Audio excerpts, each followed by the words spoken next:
যি তেজপাত আমি সকলোৱে মছলা হিচাপে ব্যৱহাৰ কৰি আহিছোঁ, এই তেজপাতৰ মাজত এনেকুৱা কিছুমান ঔষধি গুণাগুণ আছে যি শুনিলে আপুনি আচৰিত হ'ব।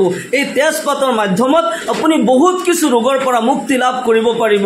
কিন্তু উল্লেখযোগ্য কিছুমান ডাঙৰ ডাঙৰ ৰোগ, 10টা ডাঙৰ ডাঙৰ ৰোগ, যদি কোনোবা এই ৰোগত আক্ৰান্ত হৈ আছে, এই ৰোগত যদি ভুগি আছে, আপুনি তেজপাত ব্যৱহাৰ কৰক। আল্লাহ ৰাব্বুল আলামিন আপোনাক সেই ৰোগৰ পৰা মুক্তি দান কৰিব, আপুনি সেই ৰোগৰ পৰা আৰোগ্য লাভ কৰিব। বিশেষকৈ চেহাৰাত যদি কোলা দাগ পৰি থাকে, চেহাৰাৰ কোলা দাগ তেজপাতৰ ব্যৱহাৰৰ দ্বাৰা আপোনাৰ চেহাৰাৰ কোলা দাগ গুচি যাব, চেহাৰা নূৰৰ দৰে জিলিকি থাকিব, গাখীৰৰ দৰে চেহাৰা বগা হৈ যাব। মোৰ প্ৰিয় দিনী ভাই বন্ধুসকল, মোৰ অতি শ্ৰদ্ধাৰ মা আৰু ভনীসকল, এই পৃথিৱীত আল্লাহ তাআলাই সকলো কিছু ৰোগৰ ঔষধ ৰাখিছে। আল্লাহ তাআলাই যিমান ৰোগ সৃষ্টি কৰিছে, সকলো ৰোগৰ ঔষধো সৃষ্টি কৰিছে। আমি সেইখিনি বিচাৰি ল'ব লাগে। আল্লাহ তাআলাই কুৰআনে কাৰিমৰ সূৰা বাকাৰাত এইদৰে ইৰশাদ কৰে, হুৱাল্লাযী খালাকা লাকুম মা ফিল আৰদি জামিআ। সেইজন আল্লাহ ৰাব্বুল আলামিন হয় যিজনে এই পৃথিৱীৰ সকলো কিছু তোমালোকৰ বাবে সৃষ্টি কৰিছে। সুবহানাল্লাহ। এই পৃথিৱীত যিমান যি আছে সকলো কিছু মানুহৰ উপকাৰৰ বাবে আল্লাহ তাআলাই সৃষ্টি কৰিছে। সেইকাৰণে শাইৰে কৈছিল, বৰগে দৰখতানে সবজদৰ নজৰে হুশিয়াৰ হৰ বৰকে দফতৰেষ্ট আজ মাৰিফতে কিৰদাৰ। জ্ঞানী লোকসকলৰ বাবে গছৰ এটি সেউজীয়া পাতেই যথেষ্ট হয়। সেই গছৰ পাততে, সেই সেউজীয়া পাততে লিপিবদ্ধ হৈ আছে তাৰ খালিক, তাৰ মালিকৰ নাম, তাৰ সৃষ্টিকৰ্তাৰ নাম। আমি যদি গৱেষণা কৰোঁ, আমি যদি বিচাৰোঁ, সকলো সমস্যাৰ সমাধান আল্লাহ ৰাব্বুল আলামিন ৰাখি থৈছে। এই তেজপাতৰ মাজত আল্লাহ ৰাব্বুল আলামিন বহুত কিছু ৰোগৰ ঔষধ ৰাখিছে। আমি সকলোৱে তেজপাত ব্যৱহাৰ কৰি আহিছোঁ। প্ৰাচীন যুগৰ পৰাই ব্যৱহাৰ হৈ অহা এই ঔষধি সুগন্ধি উদ্ভিদ জোপাই আমাৰ শৰীৰত বহুত কিছু ৰোগ নিৰাময় কৰে। ইয়াত আছে যথেষ্ট পৰিমাণে calcium, iron, copper, potassium, selenium, manganese, antioxidant আদিৰে ভৰপূৰ হৈ আছে। এই তেজপাত আপুনি যদি ব্যৱহাৰ কৰিব পাৰে, আল্লাহ ৰাব্বুল আলামিন আপোনাক সকলো ৰোগৰ পৰা মুক্তি দান কৰিব। নাম্বাৰ 1, আপোনাৰ যদি চেহাৰাত কোলা দাগ পৰি আছে বা চকুৰ সাইডে সাইডে কোলা দাগ পৰি থাকে, জ্বলা পোৰা কৰে, এনেকুৱা ৰোগত যদি আপুনি আক্ৰান্ত হৈ আছে, আপুনি তেজপাত পানীত সিজাব। পানী যেতিয়া উতলি উঠে, তেজপাতৰ সেই উতলি উঠা পানীৰ ভাপ আপুনি ল'ব, বা সেই পানী চেঁচা কৰি আপুনি যদি মুখখন ধুব পাৰে, প্ৰতিদিন যদি এনেকৈ কৰি থাকে, আপোনাৰ চেহাৰাৰ সকলো ৰোগ ভাল হৈ যাব। সকলো ৰোগ আল্লাহ ৰাব্বুল আলামিন নিৰাময় কৰি দিব। নাম্বাৰ 2, চুলিৰ সমস্যা হ'লে বহুত মানুহৰ এনেকুৱা বেমাৰ হয়, চুলি সৰি যায় বা মূৰত বহুত ওকণি হয়, এনেকুৱা বেমাৰ যদি হৈ থাকে, তেজপাত আপুনি পানীত সিজাব আৰু সেই পানী চেঁচা কৰি মূৰ আপুনি ধুই থাকিব। এনেকৈ আপুনি কিছুদিন কৰি থাকিলেই আপোনাৰ চুলি সৰা বন্ধ হৈ যাব, চুলিৰ গুৰ মজবুত হ'ব আৰু ওকণিও নাইকিয়া হৈ যাব। আপোনাৰ মূৰৰ সকলো সমস্যা, চুলিৰ সমস্যা দূৰ হৈ যাব। আপুনি প্ৰতিদিন এনেকৈ ব্যৱহাৰ কৰি থাকিব। নাম্বাৰ 3, যদি কাৰোবাৰ হাৰ্টৰ প্ৰব্লেম থাকে, বুকুত ধপধপনি হয়, এনেকুৱা বেমাৰ যদি হৈ থাকে, আপুনি তেজপাতৰ চাহ বনাই আপুনি খাব পাৰে, বা তেজপাত পানীত সিজাই আপুনি সেই পানী যদি পান কৰি থাকে, আল্লাহ ৰাব্বুল আলামিন আপোনাক সেই বেমাৰৰ পৰা শিফা দান কৰিব, আপুনি সেই ৰোগৰ পৰা মুক্তি লাভ কৰিব পাৰিব। নাম্বাৰ 4, ডায়েবেটিছ বেমাৰ। আজিকালি এই বেমাৰ কমন হৈ গৈছে। প্ৰায় মানুহৰে অলপ বয়স হ'লেই ডায়েবেটিছ বেমাৰে দেখা দিয়ে। এই বেমাৰ এনেকুৱা এটি বেমাৰ হয় যি লাহে লাহে লাহে লাহে মানুহক নিঃশেষ কৰি দিয়ে। এই বেমাৰো শেষ নহয়, মানুহক লৈ একেবাৰে যায়।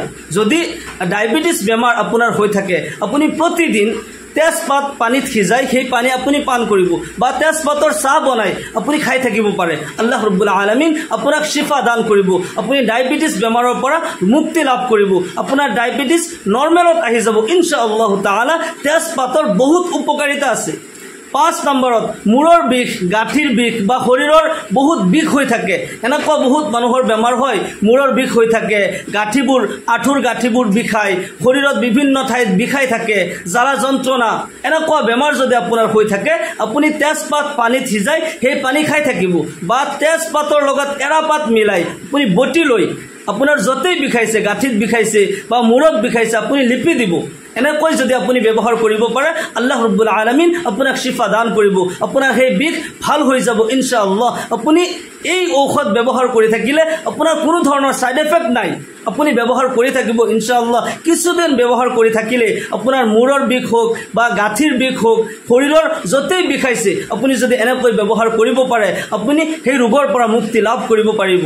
6 নম্বৰত ক্যান্সাৰ ৰোগত এই তেজপাত আপুনি ব্যৱহাৰ কৰিব পাৰে ক্যান্সাৰ এটি মাৰাত্মক ৰোগ হয় যি নেকি মানুহক ধ্বংস কৰি দিয়ে ক্যান্সাৰ ৰোগ হৈ গলে বহুত মানুহে চিকিৎসা কৰে বিশেষকৈ আমাৰ মহিলা মাভনীসকলৰ ক্যান্সাৰ ৰোগে বেছিভাগ দেখা দিয়ে তেওঁলোকৰ ব্ৰেষ্ট ক্যান্সাৰ হয় বা জৰায়ুত ক্যান্সাৰ হয় ক্যান্সাৰ ৰোগে মানুহক বহুত মানুহে চিকিৎসা কৰিব নোৱাৰি মানুহ নিখেক হৈ যায় বহুত মানুহে টকা পইচাৰ অভাৱত চিকিৎসা কৰিব নোৱাৰে যদি আপোনাৰ এনেকুৱা বেমাৰ হৈছে বা যদি বেমাৰ নাইও যদি আপুনি তেজপাত প্ৰতিদিন আপুনি ব্যৱহাৰ কৰিব পাৰে তেজপাত পানীত সিজাই যদি আপুনি সেই পানী খাই থাকে বা চাহৰ লগত মিলাই আপুনি চাহত তেজপাত দি দিলে সেই চাহ আপুনি প্ৰতিদিন খাই থাকে আল্লাহ ৰাব্বুল আলামিন ক্যান্সাৰ ৰোগৰ পৰা মুক্তি দান কৰিব আৰু ক্যান্সাৰ ৰোগ নাথাকিলেও এই তেজপাত আপুনি ব্যৱহাৰ কৰি থাকিলে আল্লাহ ৰাব্বুল আলামিন ক্যান্সাৰৰ দৰে মাৰাত্মক ৰোগৰ পৰা আপোনাক হিফাজত কৰিব আপুনি প্ৰতিদিন এই তেজপাত ব্যৱহাৰ কৰি থাকিব 7 নম্বৰত সৰ্দি কাহ বা ঠাণ্ডা বহুত লাগে বহুত মানুহৰ এনেকুৱা হয় দুৰ্বলতাৰ কাৰণে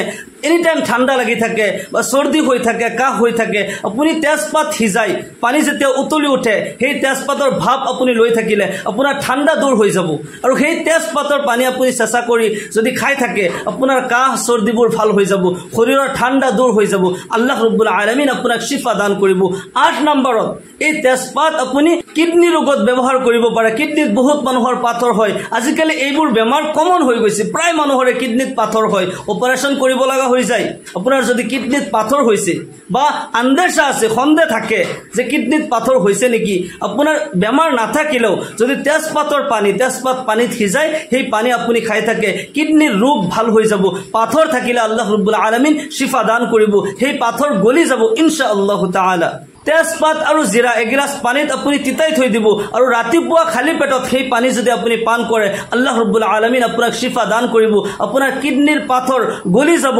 আপুনি সেই ৰোগৰ পৰা মুক্তি লাভ কৰিব পাৰিব 9 নম্বৰত এই তেজপাতে ওজন কমায় বহুত মানুহৰ স্বাস্থ্য বহুত হৈ যায় ওজন কমোৱাৰ চেষ্টা কৰে বহুত এক্সাৰসাইজ কৰি থাকে এক্সাৰসাইজ কৰিলেও কিন্তু ওজন কমে এক্সাৰসাইজ আমি কৰি থাকিব লাগে পুৱা খোজ কাঢ়িব লাগে পাৰিলে দৌৰিব লাগে আমি প্ৰত্যেকই আমি এক্সাৰসাইজ কৰিব লাগে এক্সাৰসাইজ কৰাৰ লগে লগে আপুনি যদি তেজপাতৰ পানী আপুনি ব্যৱহাৰ কৰিব পাৰে তেজপাতৰ পানী প্ৰতিদিন আপুনি তেজপাত সিজাই সেই তেজপাতৰ পানী আপুনি খাই থাকে প্ৰতিদিন এনেকৈ খাই থাকিলে আপোনাৰ ওজন কমি যাব আপোনাৰ এক্সাৰসাইজো কৰি থাকিব আৰু তেজপাতৰ পানীও খাই থাকিব আল্লাহ ৰাব্বুল আলামিন আপোনাক শিফা দান কৰিব আমি তেজপাতৰ পৰা বহুত কিছু ৰোগৰ পৰা আমি নিৰাময় লাভ কৰিব পাৰো 10 নম্বৰত এই তেজপাতে অনিদ্ৰা দূৰ কৰে বহুত মানুহৰ এনেকুৱা বেমাৰ আছে টোপনি নাই বহুত টেনচনৰ কাৰণেও কিছুমানৰ টোপনি নাহে বা শৰীৰৰ বহুত কিছু বেমাৰ আজাৰৰ কাৰণে টোপনি নাহে যদি আপোনাৰ এনেকুৱা বেমাৰ হৈ থাকে আপুনি তেজপাত ব্যৱহাৰ কৰক আল্লাহ ৰাব্বুল আলামিন আপোনাক শিফা দান কৰিব আপোনাৰ টোপনি আহিব